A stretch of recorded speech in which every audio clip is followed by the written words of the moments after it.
प्रणो देवी सरस्वती बाजेभिर्बाजिनीवती धीनामवित्र्यवतु। वागर्थायो संपृक्तौ वागर्थ प्रतिपत्तये जगतः पितरौ वंदे पार्वती परमेश्वरौ। श्री रसराज चरण कमल पूतरजस्सु नित्यं भगवल्लीला श्रवण मनन निधिध्यासन परान् श्री कृष्णशंकर शास्त्रिणः श्री दादाजी चरणान् प्रणिपत्य यत्र वयं समुपस्थिताः भगवतः श्री सोमनाथस्य सन्निधौ तत्र भवन्तं भगवन्तं अनेक भक्तार्ति विनाशकं श्री सोमनाथं प्रणिपत्य श्री भागवत विद्यापीठस्य अधिष्ठातृदेवं भगवन्तं श्री रसराजं प्रणिपत्य पुनश्च श्री सोमनाथ विश्वविद्यालयस्य कुलपतिवर्याणां श्रीमतां धीमतां अनंत यशोभाजां श्री सुकांत सेनापति महोदयानां प्रेरणया गुणोत्कर्ष वर्षेस्मिन् पुराण पाथेयम् इति शृंखलायां भविष्य पुराणम् इत्यस्मिन् विषये वयम् अत्र समुपस्थिताः अमुं विषयम् उरीकृत्य अत्र वयं किमपि यथाधीतं यथामति भविष्यत्पुराणस्य अथ च भविष्यपुराणस्य यः सन्दोहः कृतः तदमृतं पातुं स्नातुम् अत्र वयं प्रयत्नं करिष्यामहे। पुनश्च अत्र श्री सोमनाथ विश्वविद्यालयस्य कुलसचिवान् डॉक्टर ललित कुमार पटेल महोदयान् अभिवाद्य छात्राणाम् अज्ञानध्वांत विध्वंसनेक निपुणान् श्री डॉक्टर नरेंद्र पंड्या गुरुवर्यान् प्रणिपत्य पुराण प्रज्ञा पंकज स्वरूपान् ज्येष्ठ बंधुवर्यान् डॉक्टर पंकज भाई गुरुवर्यान् प्रणिपत्य पुनश्च अस्य कार्यक्रमस्य सर्वाधिकं लाभं ये स्वीकरिष्यन्ति तादृशाः पुराणप्रियाः ये छात्राः समुपस्थिताः तान् स्वागतीकृत्य अद्य भविष्यपुराणम् इत्यस्मिन् सन्दर्भे किमपि वक्तुं प्रयतिष्ये। पुरा भवन् पुराणम् इति विग्रहे पुरा अव्ययात् सायञ्चरं प्राहणे प्रगे अव्ययेभ्यः ट्युट्युलौ तुट् इति सूत्रेण अत्र ट्यु प्रत्ययः वर्तते। पुनश्च पूर्वकालैक सर्वझरत् पुराण न केवलाः समानाधिकरणेन इति सूत्रेण निपातनात् अत्र तुट् प्रत्ययस्य अभावः, तस्मात् पुराण इति शब्दस्य व्युत्पत्तिः निगदिता। पुनश्च पुराभवं पुराणमिति यास्काचार्यः निगदति। पुनश्च सृष्टेः इतिहासः पुराणम् इति श्री मधुसूदन सरस्वती महाभागः वदति। किन्तु स्कंदपुराणस्य प्रभासखण्डे पुराणस्य महत्त्वं यत् प्रदर्शितं तद् मह्यम् अत्यन्तं रोचते। तस्य एकः सुन्दरः श्लोकः वर्तते, यन्न दृष्टं हि वेदेषु न दृष्टं स्मृतिषु द्विजाः उभयोर्यन्न दृष्टं हि तत्पुराणैः प्रगीयते। नाम वेदेषु यत् न दृष्टं नाम साक्षात् स्वरूपेण यस्य बोधः न भवति तत् पुनश्च स्मृतिषु ये ये विषयाः प्रतिपादिताः तेषामपि यदि बोधः सहजतया सरलतया यदि न भवति चेत् वयं कस्य शरणं गच्छामः? पुराणस्य शरणं गच्छामः। पुराणम् अस्मान् वेदस्य ये काठिन्यपूर्णाः विषयाः अत्यन्तं गहन विषयाः सन्ति, ज्ञानसन्दर्भे ये विषयाः सन्ति, वेदान्तसन्दर्भे ये विषयाः सन्ति, तेषां सर्वेषामपि विषयाणां यदि बोधः अपेक्षितः अस्ति सरलभाषया सहजभाषया चेत् अस्माभिः कस्य शरणं ग्राह्यम् इति चेत् पुराणानामेव शरणम् अस्माभिः शतशः ग्राह्यम्। वयं जानीमः 18 पुराणानि सन्ति, तेषु अन्यतमं धन्यतमं विशिष्टं च पुराणम् अस्ति भविष्यत्पुराणम्। यदि भविष्यत्पुराणस्वरूपी कश्चन गुरुः अस्ति, तत्पार्श्वं यदि वयं गच्छामः, कश्चन छात्रः तं प्रति गत्वा पृच्छति, अहं वेदान्तं शिक्षितुमिच्छामि चेत् क्या वदति, आगच्छतु आगच्छतु अहं पाठयामि। भविष्यत्पुराणं पाठयति। कश्चन आगत्य पृच्छति, अहं भूगोलविज्ञानम् अध्येतुमिच्छामि चेत् तस्यापि स्वागतं करोति भविष्यत्पुराणं। कश्चन आगत्य तथा वदति यद् व्याकरणशास्त्रम् अधीतुमिच्छामि चेत् तस्यापि स्वागतं करोति। कश्चिदागत्य तथा पृच्छति यत् श्रुति इत्यादिषु प्रतिपाद्याः ये वर्णाधर्मविचाराः सन्ति तेषाम् अध्ययनं कर्तुमिच्छामि, धर्मशास्त्रम् अध्येतुमिच्छामि चेत् तस्यापि स्वागतम् इदं पुराणं करोति। पुनश्च गर्भविज्ञानं कश्चित् अध्येतुं वाञ्छति चेत् तस्यापि स्वागतम् इदं भविष्यत्पुराणं करोति। अर्थात् इदं पुराणं सर्वेषां शास्त्राणां गुह्यानां ज्ञानानां विज्ञानानां च सन्दोहः अस्ति। प्रत्येकं शास्त्रं यदि भवन्तः चिन्तयन्तु चेत् अस्मिन् पुराणे तस्य मूलं कुत्रचित् अपि द्रष्टुं शक्यते। यदा कदापि वयं ससमयं यदि एतेषां भविष्यत्पुराणीयग्रन्थानां भविष्यत्पुराणस्य पृष्ठानि एवमेव विलोकयामः चेत् अत्यन्तं सहजतया बहवः तादृशाः अत्यन्तं प्रसिद्धाः श्लोकाः सन्ति, तेषामपि अत्र उपलब्धिः भवति। वयं कर्मकाण्डे येषां श्लोकानाम् उच्चारणं कुर्मः, वयं च भाषायां शिष्टाचारे येषां श्लोकानाम् उच्चारणं कुर्मः, ये च नीतिशास्त्रज्ञाः नीतिशास्त्रं वदन्ति तादृशाः ये श्लोकाः चेत् तादृशाः अपि श्लोकाः अत्र लभन्ते। अर्थात् इदं पुराणं सर्वतया सार्वत्रिकरूपेण अस्माकं जनमानसेषु विराजते। अस्य पुराणस्य दृष्टादृष्टस्वरूपेण अस्मासु प्रभावः कश्चन विद्यते। किन्तु यदि वयम् एतस्य पुराणस्य पठनं कुर्मः तदानीमेव तस्य ज्ञानं भवति, ओहो इदं तु भविष्यत्पुराणे अस्ति, भविष्यत्पुराणस्य अयं श्लोकः इति अस्माकं कृते आश्चर्यं भवति। अतः इदं पुराणं वस्तुतः अस्माकं जीवने साइमल्टेनियस्लि साक्षात् स्वरूपेण युगपत् इदं पुराणं प्रवर्तमानं वर्तते, तादृशम् इदं पुराणं। किन्तु वयं सम्यक्तया जानीमः यत् भविष्यत्पुराणं पुराणस्य अर्थः एव यत् भवति यत् पुरातनमस्ति, प्राचीनमस्ति, तत् पुराणमिति निगद्यते। यत्र पूर्वतनघटनानां वर्णनं लभते सहजतया तत् पुराणमिति गद्यते। किन्तु यद् प्राचीनं भवति, यद् भूतकालिकं भवति, तद् भविष्यत् कथं भवितुमर्हति, भविष्यं कथं भवितुमर्हति। भविष्यत् एवं भविष्य इति शब्दद्वयमपि अस्ति चेत् तद् भविष्यं कथं भवितुमर्हति। यत् पुराणमस्ति तत्रापि कश्चन नाम भविष्यपुराणम् इत्यस्मिन् शब्देपि कश्चन परस्परं विरोधः आभाति प्रतिभाति। किन्तु इदम् अवसेयं यत् सृष्टेः यः अनवरतः यः प्रवाहः वहति, तस्मिन् प्रवाहे यद् भविष्यत् अस्ति तत् कुत्रचित् कस्मिंश्चित् काले वर्तमानम् अभवत्, ततोपि यदि पूर्वं गच्छामः चेत् तद् भूतकालम् आसीत् चेत् यद् भविष्यमस्ति तद् वर्तमानस्य गुहायाः एव निष्पन्नम्।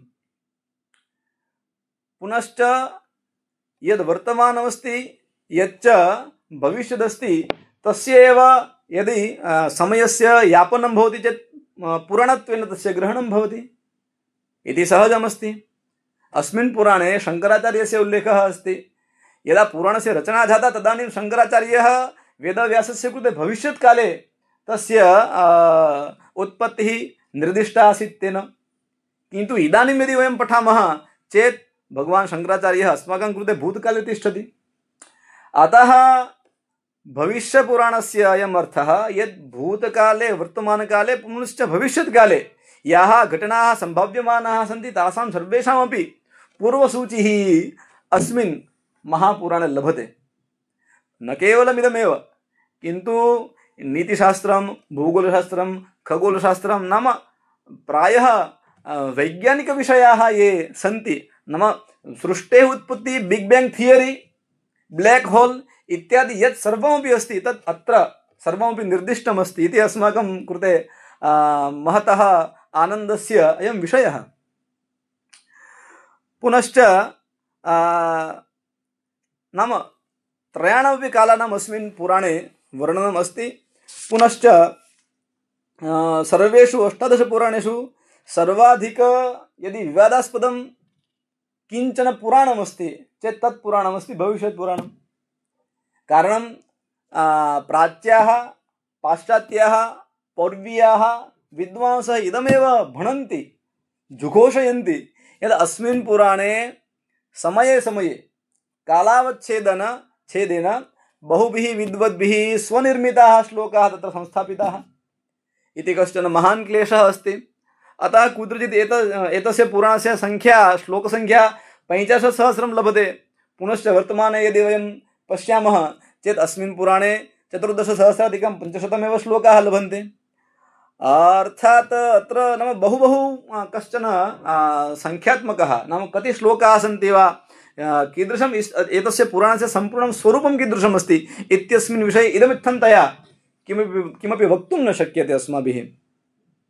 किन्तु एतस्य भविष्यत्पुराणस्य यदि वयं शरणं गच्छामः चेत् वयं साक्षात् ज्ञानविज्ञानवारिधिस्वरूपेण अनेन वयं लाभान्विताः भवेम।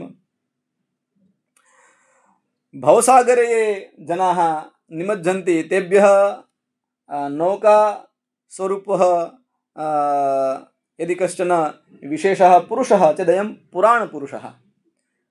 इयं परम्परा, इदं पुराणम्, इमानि पुराणानि, इदं भविष्यत्पुराणम् अस्माकं सर्वेषां कृते अस्य संसारसागरस्य तरणाय तरणिस्वरूपमस्ति। अतः एतेषां समेषामपि पुराणां तेष्वपि अद्य यस्मिन् सन्दर्भे वयं किमपि वार्तालापं वा किमपि श्रवणं कुर्मः तत् पुराणमस्ति भविष्यत्पुराणम्। एतस्य भविष्यपुराणस्य सौरपुराणं, सौरागमः, भविष्यत्पुराणम् इत्यादीनि नामानि प्रसिद्धानि सन्ति। कारणमत्र सौरपुराणम् एतदर्थम् उच्यते यत् अस्मिन् पुराणे सूर्योपासनायाः प्रमुखरूपेण वर्णनं लभते। अतः इदं सौरपुराणमित्यपि अवधानेन नाम्ना अत्यन्तं प्रसिद्धं वर्तते। पुनश्च अस्मिन् पर्वसङ्ख्या यदि वयं पश्यामः चेत् 4 पर्वाणि सन्ति। ब्राह्मपर्व, मध्यमपर्व, प्रतिसर्गपर्व, उत्तरपर्व इति। ब्राह्मपर्वणि तत्र 16,200 अध्यायाः सन्ति। मध्यमपर्वणि 61 अध्यायाः सन्ति। प्रतिसर्गपर्वणि 100 अध्यायाः सन्ति। एवञ्च उत्तरपर्वणि 8,200 अध्यायाः सन्ति। एतदेव उत्तरपर्व भविष्योत्तरपुराणम् इति नाम्ना अपि प्रसिद्धमस्ति। पुनश्च अस्य पुराणस्य आहत्य समग्ररूपेण अध्यायसङ्ख्या अस्ति 585। एवं श्लोकसङ्ख्या 14,000-500 अस्ति। पुनश्च अस्मिन् पुराणे ये 4 खण्डाः सन्ति, 4 पर्वाणि सन्ति, तत्र प्राधान्येन कस्य संवादः इति यदि जिज्ञासा अस्ति चेत् ब्राह्मपर्वणि शतानीकसुमन्तोः संवादः वर्तते। मध्यमपर्वणि शौनकादि महर्षीणां रोमहर्षणसूतेन संवादः वर्तते। प्रतिसर्गपर्वणि सूतशौनकयोः मध्ये संवादः वर्तते। उत्तरपर्वणि च श्रीकृष्णयुधिष्ठिरयोः मध्ये संवादः प्रमुखः संवादः वर्तते। अन्यान्य संवादाः अपि अवान्तररूपेण अत्र बहवः सन्ति एव, किन्तु प्राधान्येन एतेषां संवादानां यदि वयम् अङ्गुलीं स्वीकृत्य यदि चलामः चेत् अस्य पुराणस्य यात्रायां वयं गतिं कर्तुं प्रभवेम।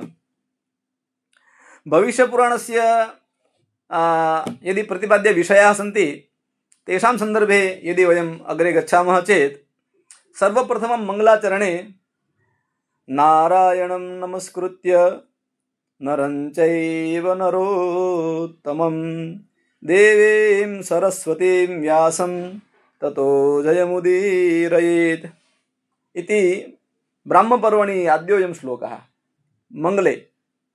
पुनश्च मूकं करोति वाचालं पंगुं लंघयते गिरिं यत्कृपातमहं वन्दे परमानन्दमाधवम्। अत्यन्तं प्रसिद्धोऽयं श्लोकः भविष्यपुराणस्य ब्रह्मपर्वणः मङ्गलाचरणस्य तृतीयोऽयं श्लोकः। इति कियान् आनन्दः भवति नाम वयम् अमुं श्लोकं सहस्रशः वदामः किन्तु अस्माकं संज्ञाने तन्न भवति यत् अयं श्लोकः कस्मात् पुराणात् उद्धृतः, अतः आनन्दस्य विषयः।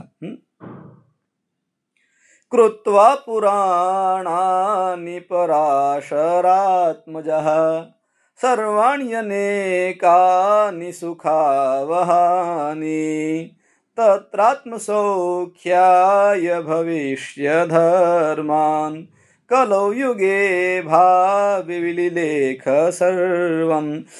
पुराणानि पराशरात्मजः वेदव्यासः पुराणानि व्यरचि तेन पराशरपुत्रेण व्यासेन तत्र आत्मसौख्याय पुनश्च भविष्यत्काले के धर्माः अस्माभिः निर्वोढव्याः येषां माध्यमेन पुरुषार्थचतुष्टयस्य वयं प्राप्तिं कर्तुं प्रभवेम चेत् इति संकल्प्य इदं भावि लिलेख सर्वं नाम वेदव्यासेन अस्माकमेव कल्याणाय इदं पुराणं प्रकल्पितमस्ति। तत्र वस्तुतः भविष्यपुराणस्य सन्दर्भे चिन्तयामश्चेत् भविष्यपुराणस्य उल्लेखः विविधग्रन्थेषु लभते। तत्र वराहपुराणे अष्टोत्तरश्लोकात्मकस्य भविष्यपुराणस्य उल्लेखः वर्तते। नाम समग्रे पुराणे कियन्तः श्लोकाः केवलम् अष्टोत्तरशतं श्लोकाः इति किं वराहपुराणः निगदति। पुनश्च आपस्तम्भ धर्मसूत्रेपि अस्य पुराणस्य उल्लेखः प्राप्यते। तदनन्तरं भागवतपुराणे 12 स्कन्धे अन्तिमेऽध्याये 14 भविष्यं स्यात् तथा पञ्चशतानि च इति 500+14सहस्रात्मकः ग्रन्थविशेषः इदं भविष्यपुराणमिति। अर्थात् नाना ग्रन्थेषु एतस्य भविष्यपुराणस्य उल्लेखः प्राप्यते। वयं जानीमो यत् अस्मिन् पुराणे 4 पर्वाणि सन्ति। तत्र प्रथमे ब्रह्मपर्वणि प्रथमेऽध्याये आजमीढस्य पुत्रः शतानीकः तस्य व्यासशिष्येण सुमन्तोः सह संवादः सुमन्तुना सह संवादः अभवत्। तन्माध्यमेन भविष्यपुराणस्य कथायाः प्रारम्भो भवति। तत्र पुराणारम्भे राज्ञः शतानीकस्य दर्शनार्थं भृगुः वसिष्ठः व्यासः सुमन्तुः जैमिनिः वैशम्पायनः शौनकादयः सर्वेपि ऋषयः आगच्छन्ति। कारणं सः राजा अस्ति। लब्धे समये पूर्वस्मिन् काले राज्ञां दर्शनार्थं ऋषयः मुनयः गच्छन्ति स्म। तदनुसन्धानेन अत्रापि शतानीकस्य राज्ञः दर्शनार्थं ऋषयः तत्र अगच्छन्। तदा राज्ञा तेषां स्वागतं कृतं। पुनश्च व्यासं प्रति धर्मशास्त्रं श्रोतुम् अनेन राज्ञा जिज्ञासा कृता, प्रार्थना कृता। तदा वेदव्यासेन उक्तं यत् मम शिष्यः अस्ति सुमन्तुः, सः धर्मशास्त्रे नदीषणः अस्ति, निष्णातः अस्ति चेत् तस्य समीपं गत्वा भवान् धर्मशास्त्रं शृणोतु इति वेदव्यासेन आज्ञा कृता। तां च आज्ञां पुरस्कृत्य राजा सुमन्तुं प्रति गच्छति एवं स्वजिज्ञासां दर्शयति। तदा शतानीकः वदति। शतानीक उवाच भारतं तु श्रुतं विप्र तातस्याङ्कगतेन तु रामस्य चरितं चापि श्रुतं ब्रह्म समन्ततः। शतानीक राजा कथयति यद् मया मम पितुः मम तातस्य अंके भारतं नाम महाभारतं अश्रावि। पुनश्च रामस्य चरितं नाम वाल्मीकिरामायणं श्रुतं। श्रुतयः अपि श्रुताः। अतः इदानीं पुराणानि विप्रेन्द्र भविष्यं न तु सुव्रत, नाम सर्वाणि पुराणानि श्रुतानि किन्तु तत्र भविष्यपुराणं मया न श्रुतं चेत् पुराणं वद विप्रेन्द्र भविष्यं कौतुकं हि मम इदं कौतुकमस्ति यद् भविष्यपुराणं नाम किं, नाम भविष्यद् अपि अस्ति पुराणमपि अस्ति, एतत् कथं भवितुमर्हति इति मम जिज्ञासा वर्तते। तां जिज्ञासां हे सुमन्तो भवान् शमयतु। तदा सुमन्तुर्वाच साधु साधु महाबाहो साधु पृष्टोऽसि मानद शृणु मे वदतो राजन् पुराणं नवमं महत्। इदं पुराणम् 18 पुराणेषु नवमक्रमे आगच्छति, अतः पुराणं नवमं महत्। इदं विशालं नवीनं श्रेष्ठं प्रेष्ठं ग्राह्यं श्राव्यं पुराणं नवममस्ति, अतः अत्र नवमशब्देन भविष्यपुराणस्य सन्दर्भः अस्माभिः ग्राह्यः चेत् अनन्तरं सुमन्तुः शतानीकं प्रति भविष्यपुराणस्य व्याख्यानं प्रारब्धवान्। तत्र चतुर्षु पर्वसु ये विषयाः सन्ति मुख्याः तेषां सन्दर्भे यदि वयं चिन्तयामः चेत् प्रथमे ब्रह्मपर्वणि प्रतिपाद्यविषयाः यथा अत्र शतानीकसुमन्तोः संवादः अत्यन्तं महत्त्वपूर्णोऽस्ति, यत्र सर्गश्च प्रतिसर्गश्च मंशो मन्वन्तराणि च मंशानुचरितं चैव पुराणं पञ्चलक्षणम्। इदं पुराणपञ्चलक्षणमस्ति, तद् विष्णुपुराणेपि अस्ति, पुनश्च भविष्यपुराणेपि इदमेव अस्ति। समानः एव श्लोकः, न कश्चन वर्णभेदः। तादृशः सम्पूर्णश्लोकः अत्र अस्मिन् भविष्यपुराणे लभते। ब्रह्मपर्वणि 2 अध्याये 4 श्लोकः। पंचलक्षणलक्षितानां पुराणानाम् उत्पत्तिवर्णनं कालगणना विज्ञानं गर्भाधानं पुंसवनं सीमन्तोन्नयनम् इत्यादि 16 संस्काराः सन्ति, तेषामपि उल्लेखः अत्र वर्तते। 5मे अध्याये सामुद्रिकशास्त्रं शुभाशुभचिह्नविज्ञानं शकुनापशुकन विज्ञानं हस्तरेखा विज्ञानम् इति सर्वमपि निरूपितमस्ति। पुनश्च नीतिशास्त्रं स्त्रीधर्मः वैवाहिकधर्मः पुरुषधर्मः सौरधर्मः अर्थात् चतुर्वर्णेभ्यः सर्वेभ्यः सूर्योपासना कथं कार्या, कारणं स्वास्थ्यस्य प्रदाता कः अस्ति, सूर्यः। अतः चतुर्वर्णेभ्यः अस्य सूर्यस्य उपासना अत्यन्तम् आवश्यकी अस्ति इति कृत्वा चतुर्वर्णेभ्यः सूर्योपासना कथं कर्तव्या इत्यस्मिन् सन्दर्भे मगधधर्मनिरूपणम् इति अत्यन्तं प्रसिद्धमस्ति। मगधर्म नाम सूर्यसन्दर्भे सूर्योपासना सन्दर्भे कथं सूर्यस्य उपासना कर्तव्या इत्यस्मिन् सन्दर्भे सम्पूर्णं विवरणम् अत्र उपलभ्यते चेत् तत् प्रदत्तमस्ति। पुनश्च वर्णाश्रमधर्माः अपि अस्मिन् प्रथमे ब्रह्मपर्वणि निरूपिताः सन्ति। अत्र विशेषतः प्रथमपर्वणि सावित्री एवं गायत्री इत्युभयोः उपासना कथं कर्तव्या इत्यस्मिन् सन्दर्भे अपि निर्दिष्टं। प्रायस्तु सावित्री एवं गायत्री उभयोः समानता एव अस्ति इति बहवः चिन्तयन्ति, किन्तु तथा नास्ति। सावित्री अपि भिन्ना गायत्री अपि भिन्ना, उभयोः उपासना पद्धतिः अपि भिन्ना इति एतस्मिन् विषये अत्र इदं पुराणं निगदति। पुनश्च सूर्य ब्रह्मा कार्तिकेय गणपति सूर्य रवि आदित्य इत्यादीनां पूजनं कथं कर्तव्यम् इत्यस्य पूजनविधिः अपि अत्र अस्मिन् पुराणे निर्दिष्टः। गणेशचतुर्थी नागपञ्चमी शाकसप्तमी महासप्तमी सरषभपञ्चमी इत्यादि व्रतानां विधानमपि अस्मिन् पुराणे प्रथमे ब्रह्मपर्वणि वर्तते। तदनन्तरं नन्दविधिः भद्रविधिः श्राद्धविधिः विवाहविधिः प्राणप्रतिष्ठाविधिः सौरार्चनविधिः जयन्तविधिः रोगहरविधिः इति इमे सर्वेपि विधयः अत्र अस्मिन् प्रथमे ब्रह्मपर्वणि निरूपिताः सन्ति।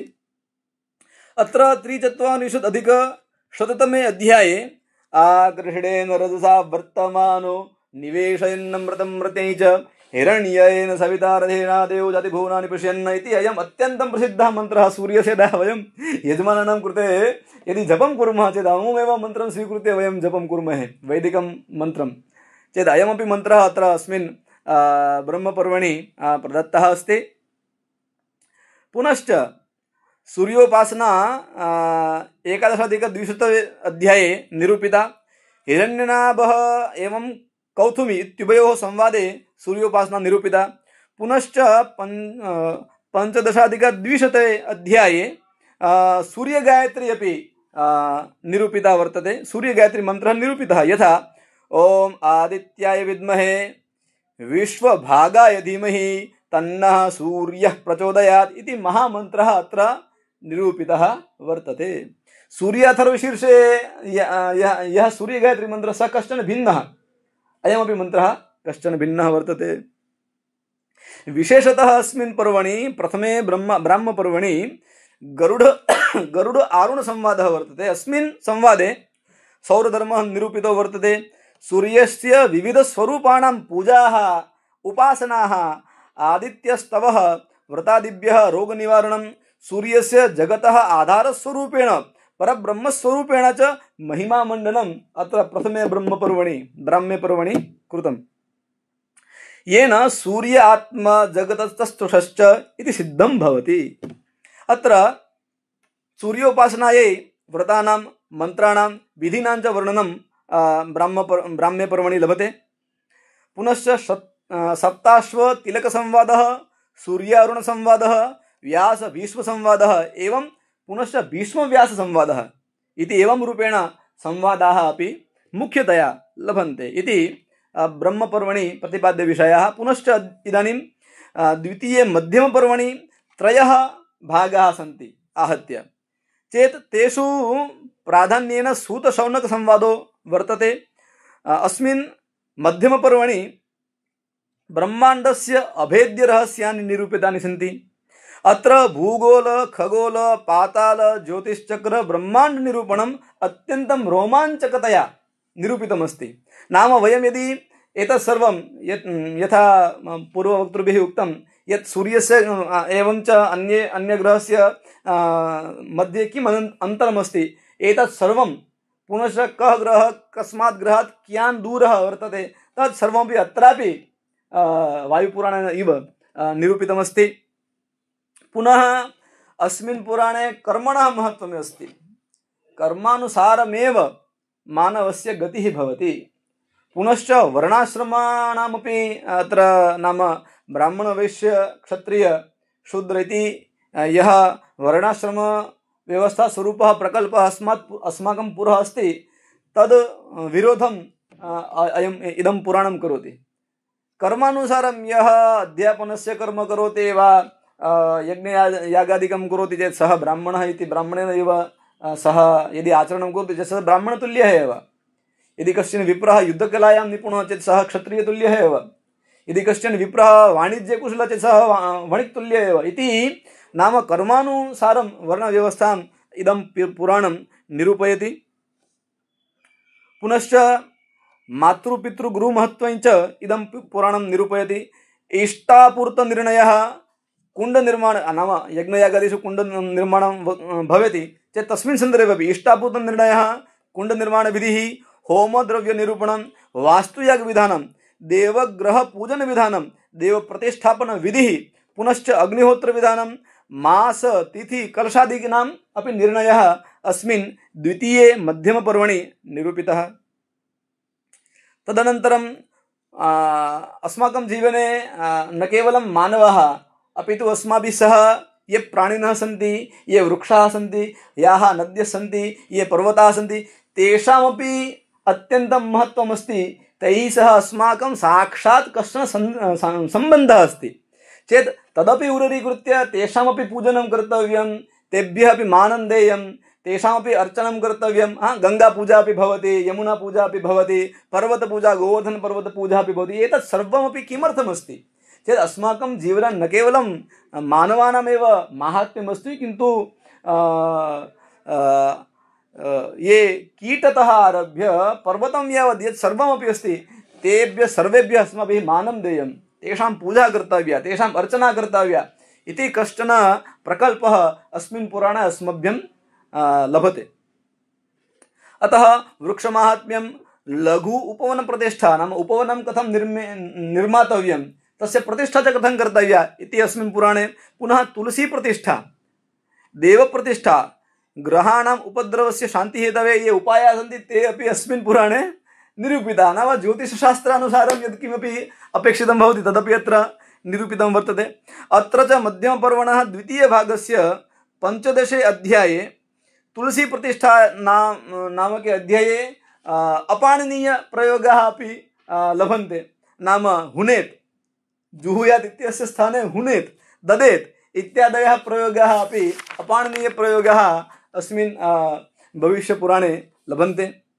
तदनन्तरं तृतीये प्रतिसर्गपर्वणि 4 भागाः सन्ति, यत्र इतिहाससन्दर्भे सूतशौनकयोः संवादः विशेषः रसवर्धकः वर्तते। कारणम् अस्मिन् पुराणे नाम अस्मिन् पर्वणि प्रतिसर्गपर्वणि बह्व्यः तादृश्यः वार्ताः सन्ति याः अस्माभिः अस्माकं बाल्यावस्थायां पाठ्यपुस्तके पञ्चमकक्षायां षष्ठकक्षायां वा समाजविज्ञाने यत् सर्वम् अस्माभिः अधीतं तद् अस्मिन् पुराणे निरूपितम्। अतः रसस्य विषयः मम कृते तु प्रतिसर्गपर्व एव वर्तते। कारणम् अत्र बहु सम्यक्तया ताः सर्वाः अपि वार्ताः याः अस्माभिः पुस्तकेषु पठिताः निरूपिताः सन्ति। इदं पर्व ऐतिहासिकदृष्ट्या अत्यन्तं महत्त्वम् आवहते, किन्तु तथापि इदं प्रतिसर्गपर्व सर्वाधिकं प्रक्षिप्तश्लोकयुक्तम् अस्ति इति अस्माभिः पूर्वमेव चर्चितं। यद् विद्वद्भिः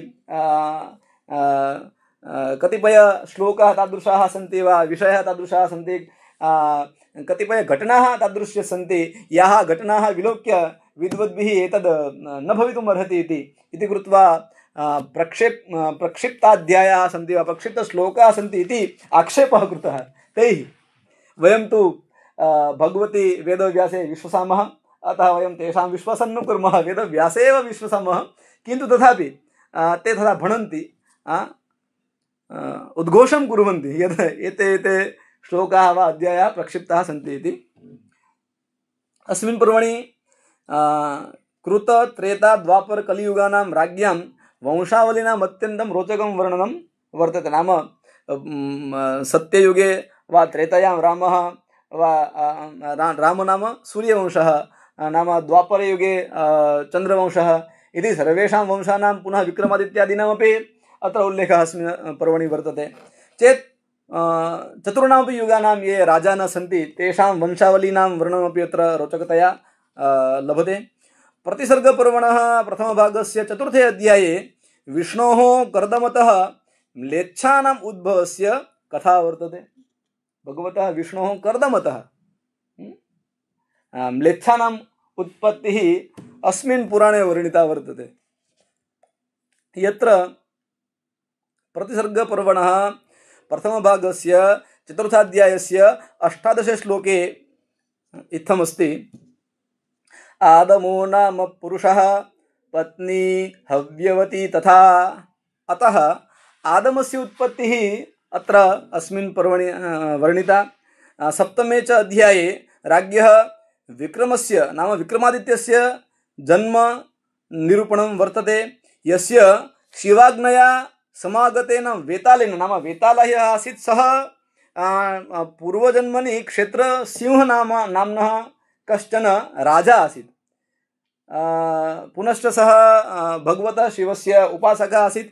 चेत् सः वेतालस्वरूपेण शिवाज्ञया विक्रमस्य सन्निधौ आगत्य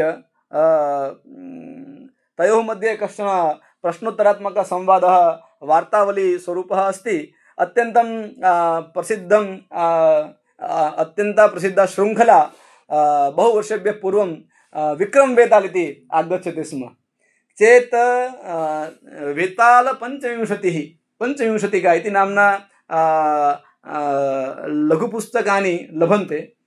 चेत् तत्र 25 कथाः भिन्नाः निरूपिताः सन्ति, किन्तु अस्मिन् पर्वणि 33 अध्यायेषु एताः 25 संख्याकाः सर्वाः अपि कथाः निरूपिताः सन्ति।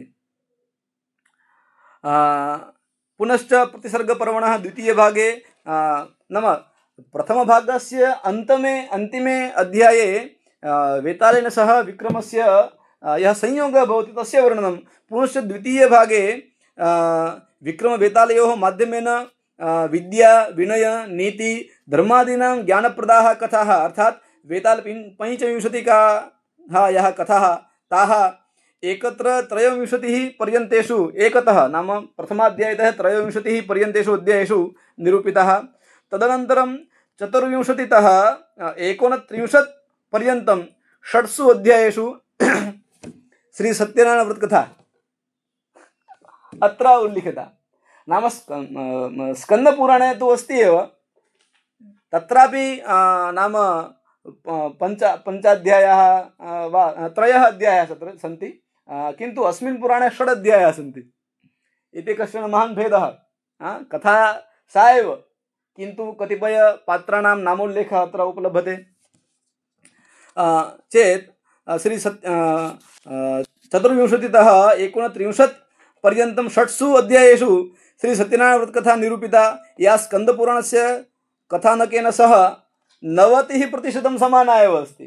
कुत्रचित् क्वचित् भिन्नता द्रष्टुं शक्यते, अन्यथा तु सर्वं प्रायः समानमेव।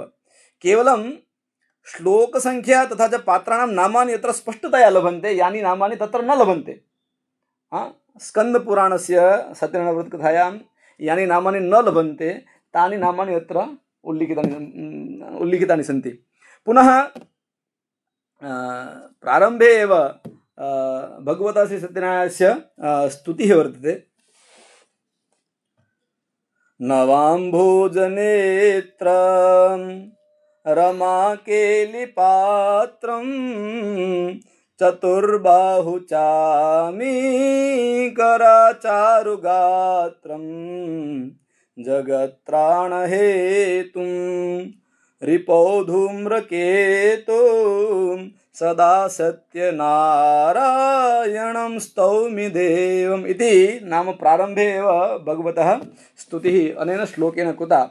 अत्र षट्सु अध्यायेषु निरूपणमस्ति। प्रथमेऽध्याये नारदाय व्रतकथनम्, अर्थात् भगवान् स्वयमेव नारदाय अस्य व्रतस्य उपदेशं करोति। पुनश्च द्वितीयाध्याये काशीपुरी नगर्यां शतानन्दस्य व्याख्यानमस्ति, आख्यानमस्ति। पुनः तृतीयाध्याये केदारमणिनगरे चन्द्रचूडः, यः चन्द्रचूडः राजा तस्मिन् काले म्लेच्छशत्रुभिः भुशुण्डियुद्धनिपुणैः म्लेच्छशत्रुभिः पराजितः। नाम भुशुण्डी नामकं यद् शस्त्रमस्ति, बन्दूक् इति उच्यते, तत् तस्मिन् काले आसीत्। तस्य उल्लेखः अत्र भविष्यपुराणे लभते। AK-47 इत्यादिकं चेत् तदत्र लभते। पुनः काश्यां शतानन्दं दृष्ट्वा सत्यनारायणव्रतं ज्ञात्वा भ्रष्टराज्यं पुनः सः राजा केदारमणिः लब्धवान्। केदारमणिनगरस्य राजा चन्द्रचूडः शतानन्दस्य माध्यमेन अमुं व्रतं ज्ञात्वा पुनः स्वीयं राज्यं लब्धवान्। तस्य वर्णनं तृतीयाध्याये वर्तते। चतुर्थेऽध्याये काष्ठभारवाहक निषादः भिल्लः, यः काश्यां शतानन्दं मिलित्वा व्रतं कृतवान्, तस्य उल्लेखः। पञ्चमेऽध्याये रत्नपुरवासी वैश्यः चन्द्रचूडतः व्रतं श्रुत्वा, नाम चन्द्रचूडनामकः यः राजा आसीत् येन इदं व्रतं कृतम्, एवं पुनः म्लेच्छैः सह युद्धं कृत्वा जितवान्, तस्मात् अयं वणिक् इदं व्रतं ज्ञातवान्। पुनश्च व्रतं ज्ञात्वा सः स्वपत्नीं लीलावतीमपि श्रावितवान्। तां श्रावयित्वा पुनः वयं सर्वेपि जानीमः कलावती नाम्नी कन्या अभवत्। सा च तरुणी काञ्चनपुरस्य वणिक्पुत्रेण शङ्खपतिना सह विवाहिता। इदं तत्र सत्यनारायणव्रतकथायां न आगच्छति। तस्य पुत्रस्य किं नाम, येन सह वणिक्पुत्र्याः विवाहः अभवत् चेत् तस्य नाम अत्र लभते, शङ्खपति इति नाम वर्तते। पुनः तौ नाम वणिक् एवं वणिक् पुत्र्याः यः पतिः शङ्खपतिः नामकः चेत् सः व्यापारार्थं तौ गतौ, पुनश्च संयोगवशात् दुर्भाग्यवशात् कारागारं प्राप्तौ। तस्य कथा पञ्चमेऽध्याये। षष्ठेऽध्याये ब्राह्मणगृहे सत्यनारायणव्रतं श्रुत्वा कलावती स्वमातरं निवेद्य मात्राज्ञां प्राप्य शिशुपालगुप्ता नाम्नः कश्चन श्रेष्ठी आसीत् चेत् तस्मात् पञ्चस्वर्णमुद्राः स्वीकृत्य आनीय इदं व्रतं कृतवती। तस्य फलस्वरूपेण तस्य पिता एवं पतिः उभयोः पुनः प्राप्तिः अभवत्। एवं कृत्वा 6 अध्यायेषु सत्यनारायण व्रतकथा निरूपिता अस्ति। तुङ्गध्वज नाम्नः राज्ञस्य या कथा तत्र सत्यनारायण व्रतकथायाम् आगच्छति सा कथा अत्र नोपलब्धा। ततः 30 अध्याये पितृशर्मा नाम्नः विप्रस्य विष्णुयशसः पुत्र्या ब्रह्मचारिण्या सह विवाहेन चतुर्वेदपारगाः पुत्राः अभवन्। तस्य कथा अस्ति 30 अध्याये। नाम एकः पुत्रः यजुर्वेदपारगः, द्वितीयः ऋग्वेद, तृतीयः सामवेद, चतुर्थः अथर्ववेद इति 4 विद्वांसः पुत्राः एतस्य पितृशर्मा नाम्नः विप्रस्य ब्रह्मचारिण्या विवाहेन सञ्जाताः। तेषां कुले ये एकस्मिन् वेदे पारगः ते 4 वेदस्वरूपाः पुत्राः, तेषां कुले के उत्पन्नाः चेत् व्याडिः, पाणिनिः, वररुचिः सर्वेषां मूलमत्र लभते चेत् व्याडिः, पाणिनिः, वररुचिः एतेषां जन्मनः कथा अस्मिन् 30 अध्याये तृतीये प्रतिसर्गपर्वणि लभते। तत्र 30तमे अध्याये 18 श्लोके उल्लेखः वर्तते। रुचश्च तनयो व्याडिः न्यायशास्त्रविशारदः। नाम यः ऋग्वेदस्य पारगः पुत्रः आसीत् तस्य पुत्रः व्याडिः न्यायशास्त्रविशारदः अभवत्। पुनश्च 20 श्लोके पुत्रो वररुचिश्रेष्ठो अथर्वणस्य नृपप्रियः, पुत्रो वररुचिश्रेष्ठो अथर्वणस्य नृपप्रियः। नाम अथर्वणस्य पुत्रः वररुचिः। पुनश्च पाणिनिः सामनस्यैव सुतोऽभूत् शब्दपारगः इति 19 श्लोकः। नाम सामवेदस्य यः ज्ञाता पुत्रः आसीत् तस्य सुतः पाणिनिः आसीत्। वयं तु पठितवन्तः पणिनोपत्यं पुमान् पाणिनिः, किन्तु अत्र काचन भिन्ना कथा अस्मिन् भविष्यपुराणे लभते। पुनश्च एते त्रयोपि मगधनरेशस्य चन्द्रगुप्तस्य सभायां गताः। एवञ्च राज्ञा प्रश्नः कृतः, पृष्टं यत् ब्रह्मचर्ये किं श्रेष्ठमस्ति, यदि ब्रह्मचर्यस्य पालनं कुर्मः तत्र श्रेष्ठतमं किमस्ति। तदा पाणिनिः उवाच, श्रुत्वेदं पाणिनिश्चाह चन्द्रगुप्त शृणुष्व भोः, त्रिधा स्वरैः परं ब्रह्म शुद्ध शब्दमयैः परैः, तथैव सूत्रपाठैश्च लिंग धातुगणावृतैः यो यजेत् ब्रह्मचारी स परं ब्रह्मादिगच्छति।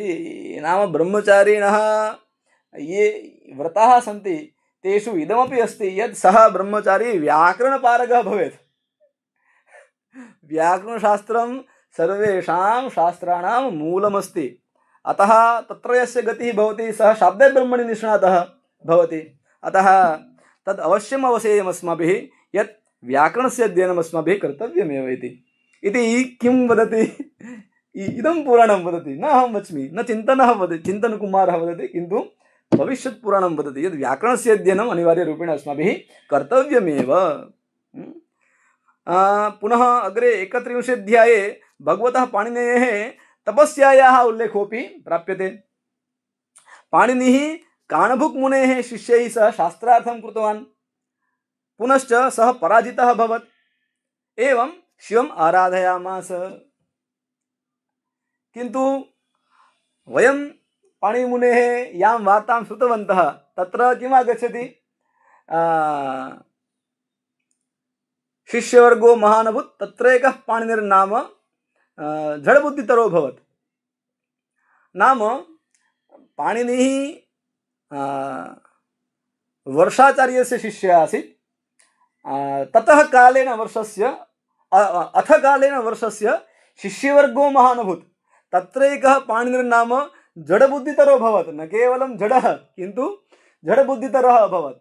कश्चन विद्वान् न भवति, विद्यायां तस्य गतिः न भवति चेत् सः सेवां कुर्यात्, आश्रमस्य कार्याणि सम्पादयेत्, किन्तु वयं तत्रापि मूर्खः आसीत्। तादृशः पाणिनिः छात्रालयात् निष्कासितः याडिमुनिना। तादृशः कश्चन उल्लेखः तत्र कथासरित्सागरे लभते। अयं श्लोकः तत्र अस्ति कथासरित्सागरे। अथ कालेन वर्षस्य शिष्यवर्गो महानुभूत्। तत्र एकः पाणिनिर्नाम जडबुद्धितरो भवत्। तत्र तस्य जाड्यं निरूपितं कथासरित्सागरे। किन्तु अत्र किमस्ति चेत् सः तावान् विद्वान् आसीत् यत् तेन काणभुक् इति कश्चन गुरुः अस्ति। तस्य शिष्यैः सह शास्त्रार्थः कृतः, यत्र सः पराजितः अभवत्। अतः सः शिवम् आराधयामास इति 31 उल्लेखः वर्तते। नमो रुद्राय महते सर्वेशाय हितैषिणे यदि प्रसन्नो देवेश विद्यामूलप्रदो भव। हे भगवान शिव, यदि भवान् प्रसन्नः चेत् विद्यामूलप्रदो भव। सर्वासामपि विद्यानां मूलं किम् अस्ति भई? व्याकरणमस्ति। व्याकरणमेव मूलं, तन्मूलतो व्याकरणं, व्याकरोदित तथा। अतः विद्यामूलप्रदो भव इति प्रार्थयामास पाणिनिः भगवन्तं शिवं। तस्य फलस्वरूपेण किमभवत् चेत् इति श्रुत्वा महादेवः सूत्राणि प्रददौ मुदा सर्ववर्णमयान्येव अ-इ-उणादि शुभानि वै इति अ-इ-उण् रेल् ऋक् ए ओङ् इति 14 सूत्राणि तत्र प्रदत्तानि इति 31 अध्यायस्य दशमे श्लोके उल्लेखः अस्ति। तदनन्तरं 35 अध्याये पतञ्जलि मुनेः अपि उल्लेखः लभते। चित्रकूटे गिरौ रम्ये नाना धातु विचित्रिते तत्रावसन् महाप्राज्यः उपाध्यायः पतञ्जलिः। तत्र पतञ्जलेः अपि उल्लेखः वर्तते। स च भाष्यप्रणेता। काश्यां वररुचिना सह शास्त्रार्थे अयं पतञ्जलिः पराजितः। तदनु सः सरस्वतीम् आराधयामास। पुनश्च सरस्वती कृपया विजयं प्राप्तवान्। शास्त्रार्थे वररुचिना कात्यायनेन सह शास्त्रार्थं कृत्वा विजयं प्राप्तवान्। एवं महाभाष्यं च लिखितवान्। अनेन अस्माभिः किं ज्ञेयं, किम् अवधारणीयं चेत् यदि वयं जीवने पराजयं प्राप्नुमः चेत् एकस्मिन् कोणे न उपवेष्टव्यम्।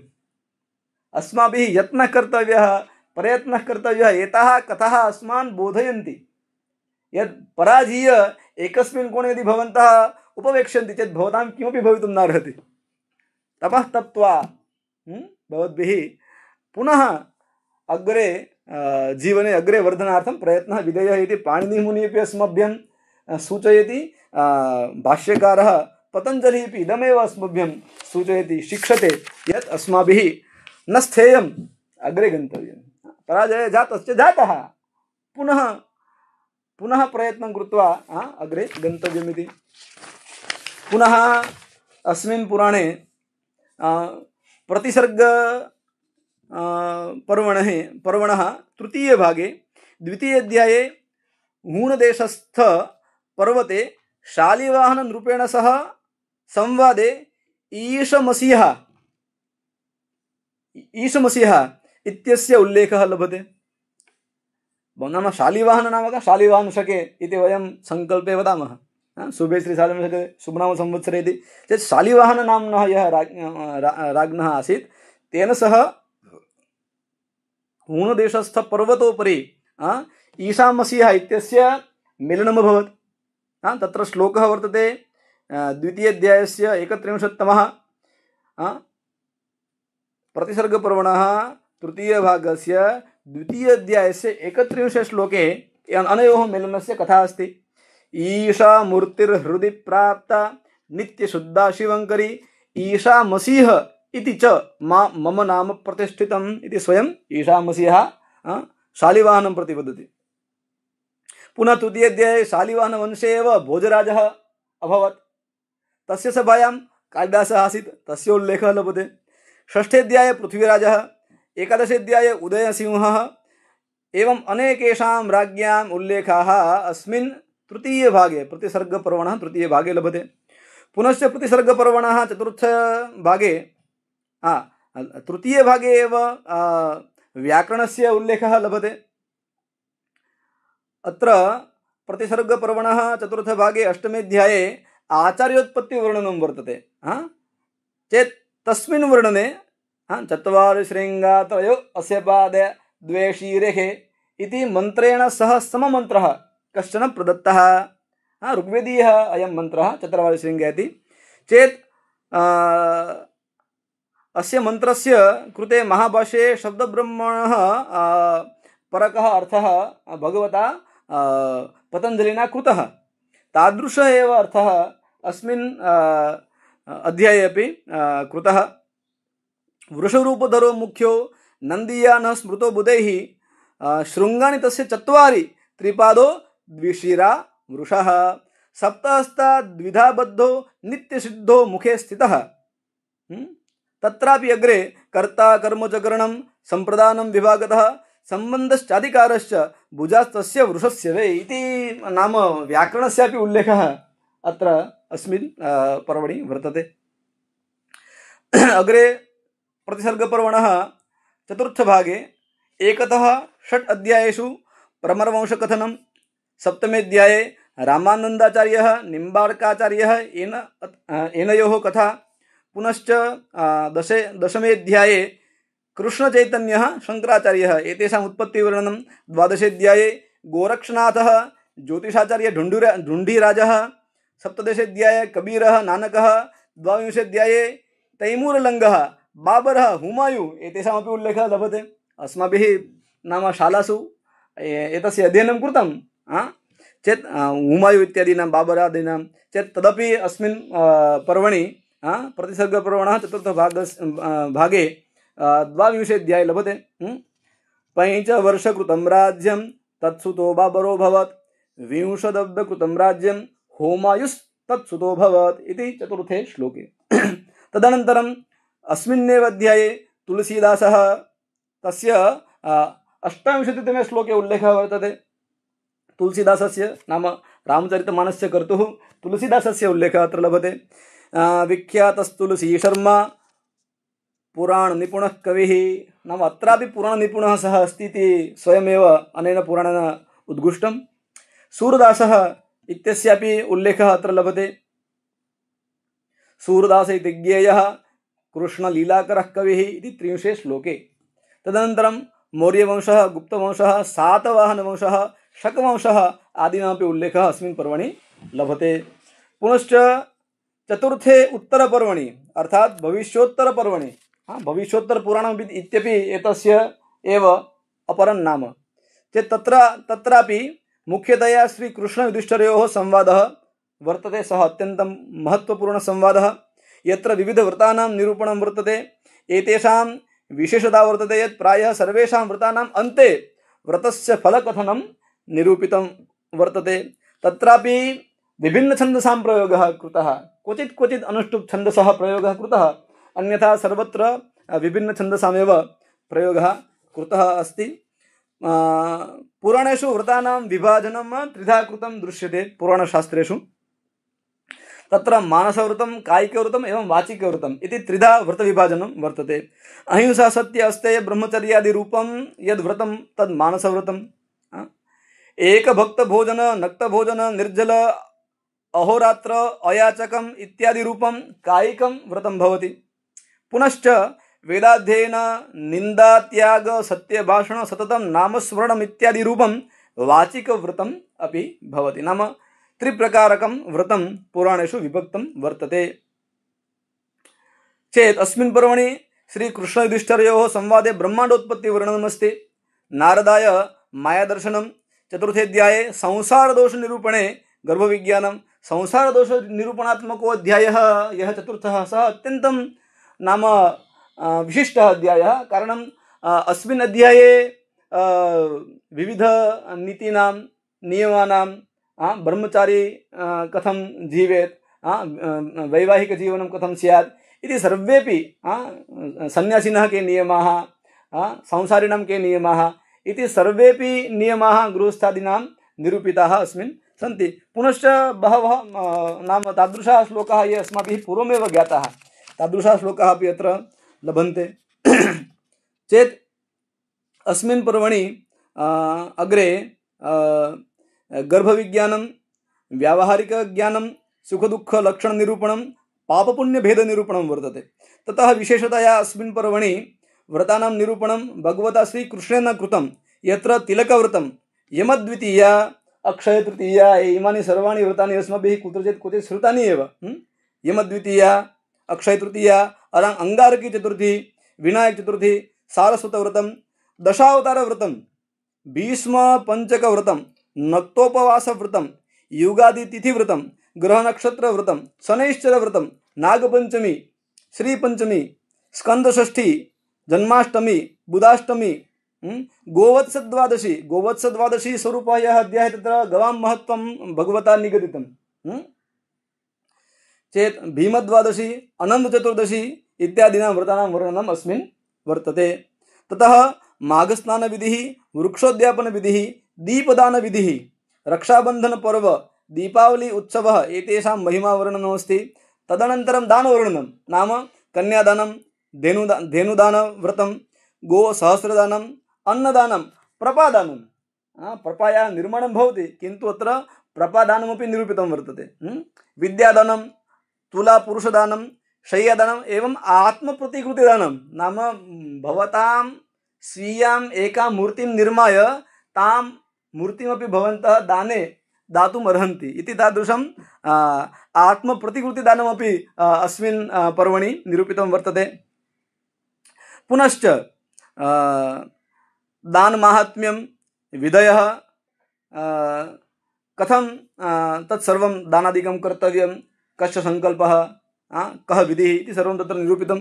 पुनश्च ऋग्वेदे यजुर्वेदे च यः मन्त्रः गवां विषये अत्यन्तं प्रसिद्धः, वयं कर्मकाण्डेपि वदामः, माता रुद्राणां दुहिता वसूनां ससादित्यानां अमृतस्य नाभिः इत्यादि नाम अयं मन्त्रः अपि अस्मिन् पर्वणि साक्षात् तथैव प्रदत्तः इति अत्र उत्तरपर्वणि 19 अध्याये 6 श्लोकः वर्तते। एवं समग्रतया भविष्यपुराणे चतुर्षु पर्वसु के विषयाः निरूपिताः इति अस्माभिः इदानीं ज्ञातं। पुनश्च तदनन्तरं वर्तमानसन्दर्भे भविष्यपुराणस्य प्रासङ्गिकता यदि चिन्तयामश्चेत् वर्तमानसन्दर्भे भविष्यपुराणस्य का उपादेयता इति प्रश्ने सति पुराणमिदं स्वविषयवैशिष्ट्यत्वात् साम्प्रतयुगे प्रासङ्गिकतां नितरां भजते। कारणमत्र कालविज्ञानं, कलाविज्ञानं, ज्योतिषविज्ञानं, धर्मविज्ञानं, शिष्टाचारः, सदाचारः, राजनीतिः, नीतिः, लोकव्यवहारज्ञानम् एतत् सर्वमपि अस्माकं जीवनशैली आदर्शा उत्कृष्टा च स्यात् कथम् इत्यस्य सन्दर्भे निरूपणं प्रदत्तमस्ति। पुनः मानवसेवा, पशुरक्षा, प्रकृतिरक्षा इति सर्वमपि अस्मिन् पुराणे प्रदत्तं। पुनश्च स्वास्थ्यसुरक्षा कथं कर्तव्या, विविधपर्वणाम् उत्सवानां च कथं आयोजनं कर्तव्यम् इति सर्वमपि अस्मिन् पुराणे अस्माकं सांस्कृतिं, सामाजिकं, वैज्ञानिकं च रहस्यम् अस्मिन् पुराणे प्रदत्तमस्ति। अतः साम्प्रतं वर्तमानयुगे अस्य उपादेयता अस्ति एव। पुनः अस्य पुराणस्य प्रकाशनानि बहु न्यूनरूपेण लभन्ते। तथापि मया यस्मात् अध्ययनं कृतं तत् चौखम्बा संस्कृतप्रतिष्ठान दिल्ली द्वारा प्रकाशितं वर्तते, यस्य व्याख्या श्रीनाथ खण्डेलवाल महोदयेन कृता वर्तते। अन्यत् रणधीर प्रकाशन हरिद्वार द्वारा प्रकाशितं एकं भविष्यपुराणं वर्तते, यस्य व्याख्या पूज्य ज्वालाप्रसाद चतुर्वेदी महाभागेन कृता। एकं डायमंड प्रकाशन द्वारा प्रकाशितं भविष्यपुराणं वर्तते, यस्य व्याख्या BK चतुर्वेदी महोदयेन कृता। किन्तु सा कृतिः वा तत् भविष्यपुराणं यस्य डायमंड प्रकाशन द्वारा प्रकाशनं कृतं तत् संपूर्णं न लभते। पुनश्च गीता प्रेस गोरखपुर द्वारा संक्षिप्तं भविष्यपुराणमपि उपलब्धं वर्तते, किन्तु तत्र विस्तारस्य नितराम् अभावः वर्तते। इदानीं भविष्यपुराणस्य कतिपय अत्यन्तं प्रसिद्धाः ये श्लोकाः सन्ति तेषामुपरि एकवारं वयं दृष्टिपातं कुर्मः चेत् पुराणेऽस्मिन् बहवः प्रसिद्धाः श्लोकाः सन्ति। ततः नीतिपूरकसुभाषितानि अपि अस्मिन् भविष्यपुराणे सन्ति। मूकं करोति वाचालम् इति अस्माभिः इदानीमेव श्रुतं यत् ब्रह्मपर्वणः प्रथमाध्यायस्य तृतीयः श्लोकः। पुनश्च सर्गश्च प्रतिसर्गश्च वंशो मन्वन्तराणि च वंशानुचरितं चैव पुराणं पञ्चलक्षणमिति ब्रह्मपर्वणः द्वितीयाध्यायस्य चतुर्थे एवं पंचमे श्लोके पादद्वयमस्ति। पुनः आपो नार इति प्रोक्ता आपो वे नर सूनवः इति ता यदस्यायनं पूर्वं तेन नारायणं स्मृतमिति ब्रह्मपर्वणः द्वितीयाध्यायस्य एकोनविंशः श्लोकः वर्तते। पुनश्च तपः परं कृतयुगे त्रेतायां ज्ञानमुच्यते द्वापरे यज्ञमित्याहुः दानमेकं कलयुगे इति दानस्य प्रशस्तिं कुर्वन् अयं श्लोकः वर्तते। सः अपि द्वितीय ब्रह्मपर्वणः द्वितीयाध्यायस्य 119 श्लोकः वर्तते। पुनश्च सदाचारस्य माहात्म्यं दर्शयन् उत्तरपर्वणः 500-200तमे अध्याये 17 श्लोकः वर्तते। स च अत्यन्तं प्रसिद्धः श्लोकः। आचारहीनं न पुनन्ति वेदा यद्यप्यधीता सह षड्भिरङ्गै छन्दांस्यनं मृत्युकाले त्यजन्ति नीडं शकुन्ता इव जातपक्षाः। आचारहीनं न पुनन्ति वेदाः इति उक्तिः अत्यन्तं प्रसिद्धा चेत् अयं श्लोकः अपि अस्मिन् पुराणे एव लभते। पुनश्च वृक्षाणां सन्दर्भे छायामन्यस्य कुर्वन्ति तिष्ठन्ति स्वयमातपे फलान्यपि परार्थाय वृक्षाः सत्पुरुषा इव इति उत्तरपर्वणः 120-100तमे अध्याये 15 श्लोकः अस्मिन् भविष्यपुराणे लभते।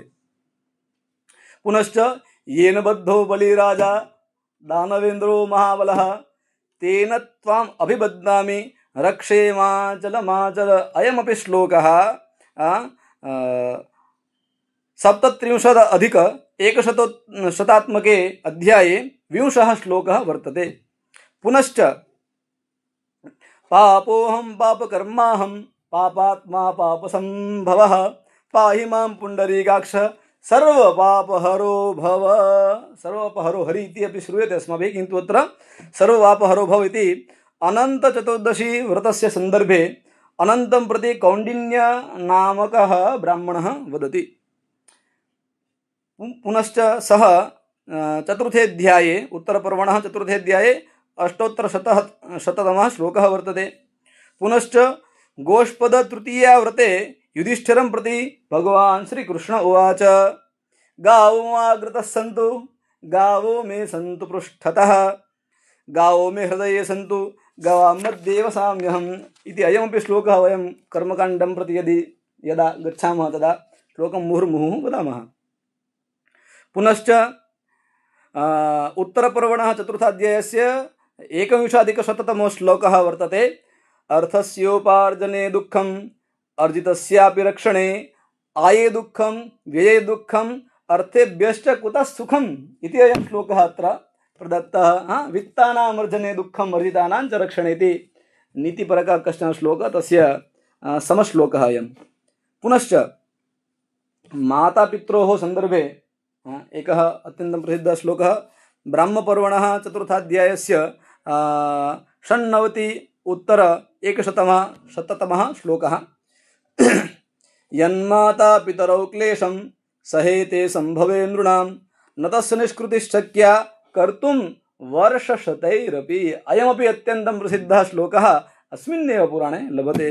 पुनश्च आचार्यो ब्रह्मणो मूर्तिः पिता मूर्तिः प्रजापतेः माता प्यथादितेर्मूर्तिर्भ्राता स्यान् मूर्तिरात्मनः। भ्राता तो स्वयं आत्मनः एव मूर्तिः वर्तते, अतः न भ्रात्रा भ्रातरं द्विक्षन् इति वेदेषु उक्तमेव चेत्।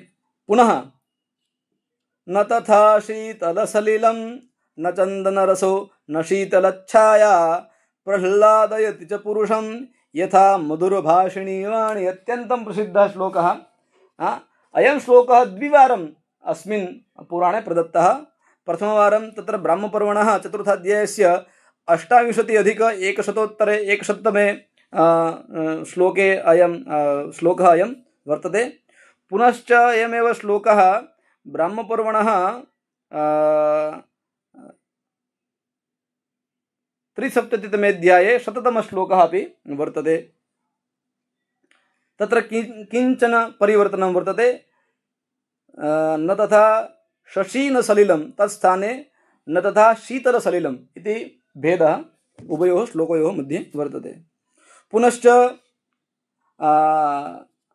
राष्ट्रीय संस्कृत संस्थानस्य अर्थात सेंट्रल संस्कृत यूनिवर्सिटी तस्य मुख्य सूत्रं यदस्ति नहायनैर्न पलितैः न मन्त्रेण न बन्धुभिः ऋषयश्चक्रिरे धर्मं योनुचानः सनो महान् इति अयं श्लोकः अपि भविष्यपुराणस्य ब्राह्मपर्वणः चतुर्थाध्यायस्य 97तमः श्लोकः वर्तते।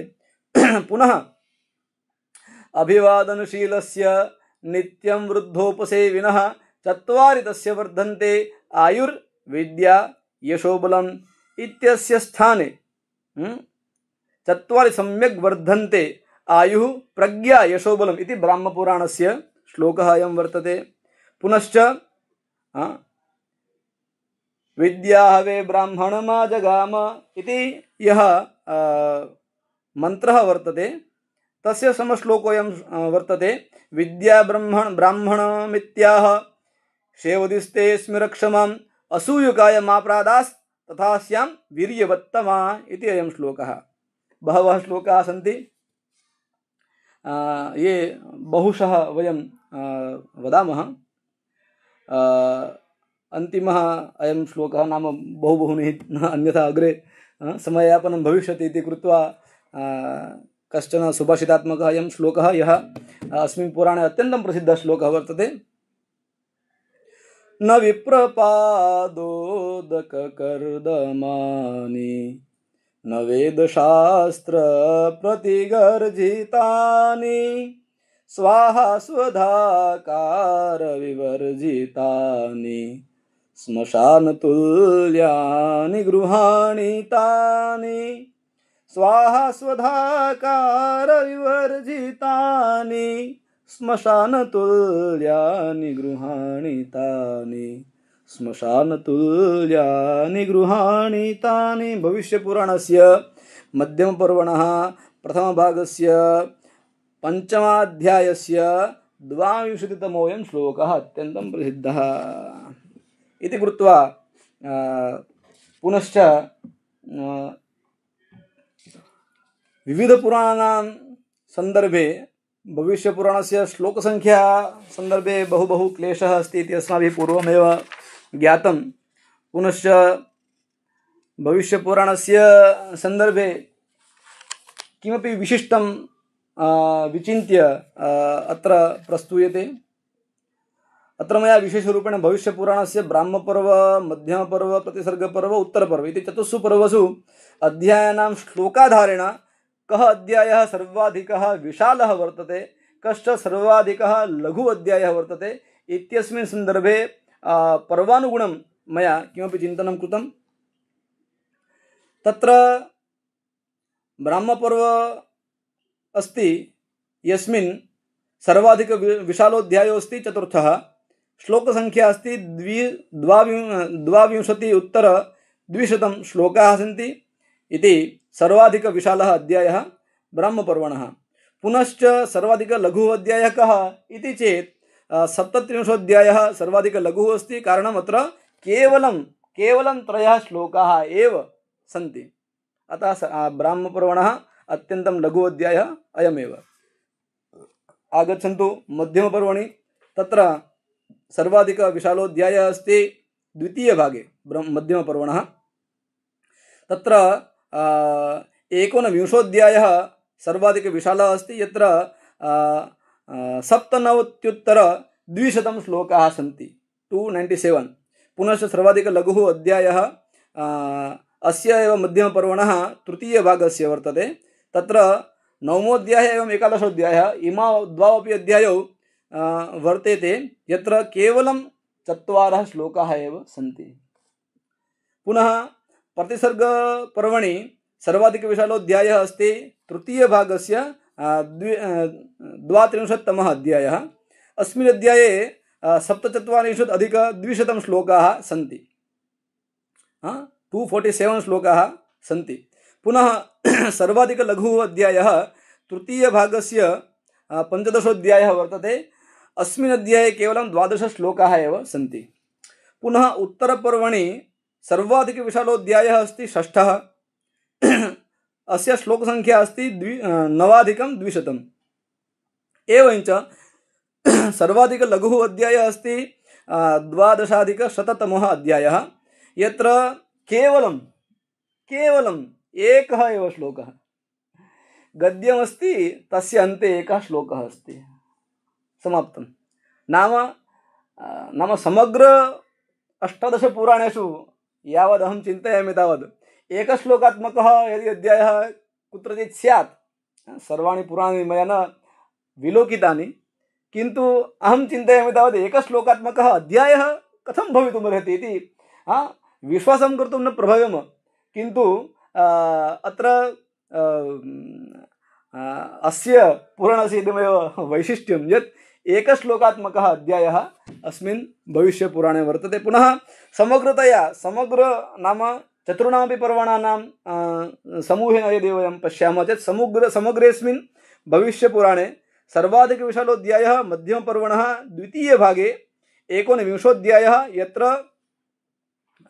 97,200 श्लोकाः सन्ति, अर्थात् समग्र भविष्यपुराणायां सर्वाधिकविशालः अध्यायः।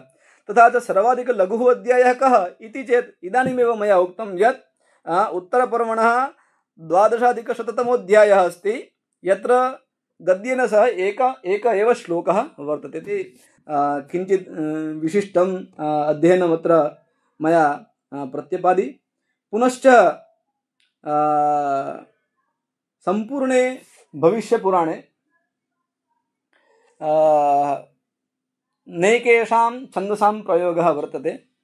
तत्र पर्वानुगुणं श्लोकानां छन्दसाम् आकलनं मया कृतं। तत्र ब्राह्मपर्वणि अनुष्टुप्, आर्या, द्रुतविलम्बितं, शार्दूलविक्रीडितं, वसन्ततिलका, वंशस्थः, इन्द्रवज्रा, उपेन्द्रवज्रा, उपजातिः, वियोगिनी, शालिनी, पुष्पिताग्रा, प्रहर्षिणी, मालिनी इति आहत्य संपूर्ण ब्राह्मपर्वणि 14 छन्दसाम् एव प्रयोगः वर्तते। पुनश्च मध्यमपर्वणि एवञ्च प्रतिसर्गपर्वणि आहत्य द्वयोः अत्र आकलनं मया कृतं। तत्र अनुष्टुप्, स्रग्धरा, मालिनी, शालिनी, वंशस्थः, दोधकम्, इन्दिरा, भुजङ्गप्रयातम्, इन्द्रवज्रा, उपेन्द्रवज्रा, उपजातिः आहत्य 11 छन्दसां प्रयोगः अस्मिन् मध्यम एवं प्रतिसर्गपर्वणि वर्तते।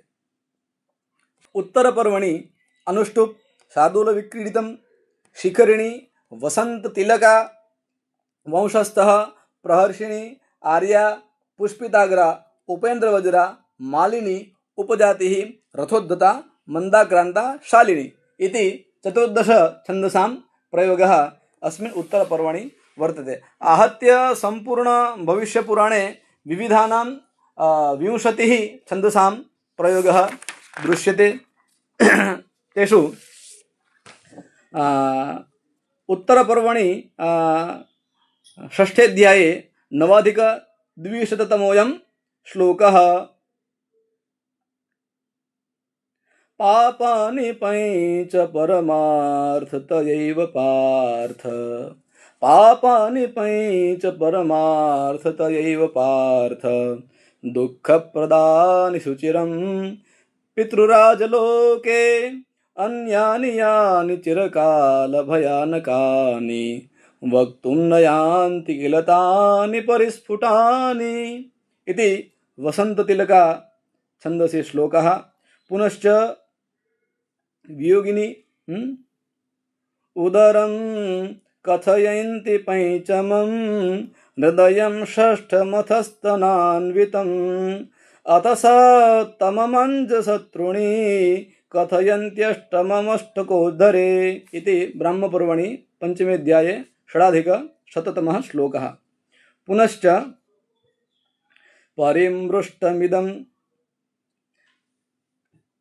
परिमृष्टमिदं जगत्प्रियं ते विबुधानामपि दुर्लभं महत्वात् तव भक्तिमतस्तथापि वक्षे व्रतमिन्द्रासुरदानवेषु मुख्यम् इति श्लोकः। पुनश्च इति पठति य इत्थं यशृणोतिह सम्यं मधुपुरनरकारेरर्चनं यश्च पश्येत् मतिमपि च जनानां यो ददाति इन्द्रलोके वसति स विबुधाद्यैः पूज्यमानः सदैव इति उत्तरपर्वणः अष्टाध्यायस्य चतुरशीति अध्यायस्य श्लोकः वर्तते।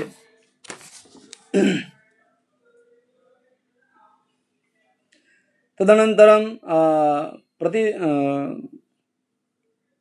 प्रतिसर्गपर्वणः तृतीयभागस्य 12 अष्टादशः श्लोकः, यत्र उदयसिंहः जगदम्बां प्रति स्वहृदयभावान् प्रकटयति, प्रार्थयते, विजयार्थं शत्रूणाम् उपरि विजयार्थं सः प्रार्थयते।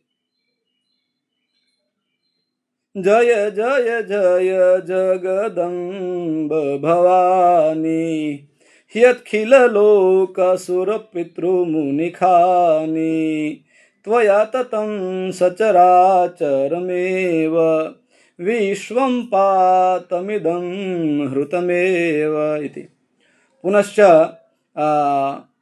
प्रतिसर्गपर्वणः तृतीयभागे 20 अध्याये 8मः श्लोकः, यत्र मयूरध्वजः भगवन्तं प्रार्थयति। जयति ते वपुर्दिव्यविग्रह नयति सर्वदा देवतागणान्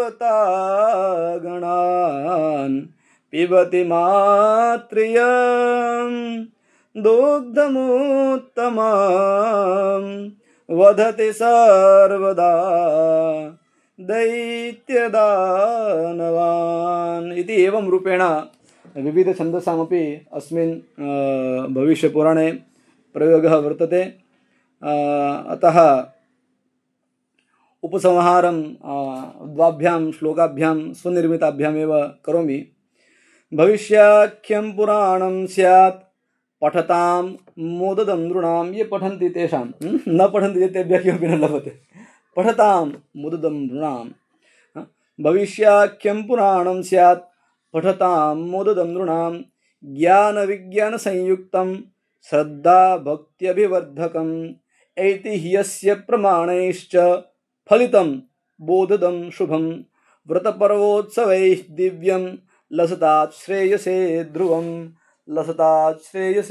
ध्रुवम् इति यथाधीतं यथामति भगवतः श्री सोमनाथस्य चरणयोः, भगवत्याः सरस्वत्याः चरणयोः समर्प्य, पुनश्च श्री सोमनाथ विश्वविद्यालयस्य कुलपतिवर्येभ्यः, आदरणीय गुरुवर्येभ्यः डॉक्टर नरेंद्र पंड्या गुरुवर्येभ्यः, पुनश्च यैः मह्यं